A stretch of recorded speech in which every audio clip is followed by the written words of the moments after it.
माझी चूक होती म्हणजे आता दारू धरायला नसायला पाहिजे होती. ही माझी पहिली चूक. मला कळलं नाही. आणि कुठल्याही माणसाला भांब असली, तिची टायमिंग बरोबर नसली तर त्याला काहीही बुद्धी आठवते. तिची गरमान जर वेगळी असली आणि जर तिची गरमान बदलली आणि चांगलं वागला तर त्याला आयुष्यात कमी बी पडत. तुम्ही दारू ज्यावेळी सोडला त्यानंतर तुमचं आयुष्य कसं बदललं?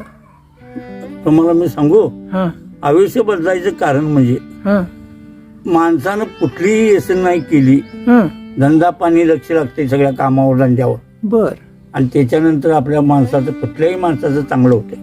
अच्छा. हे निश्चित. म्हणजे व्यसनी अधिक झाल्यानंतर कसं चांगलं होणार हो? बरोबर आहे. नाहीच होणार. होय. मग असा सगळा प्रकार आहे की आयुष्याला माणसाच्या काय पुन्हा पुन्हा जन्म नाही. माणूस जन्माला एकदाच येतोय. मग काय त्याच्यात काय आहे? जाताना काय न्यायचं नाही, येताना काय आणलेलं नाही. चांगलं वागायचं एवढंच.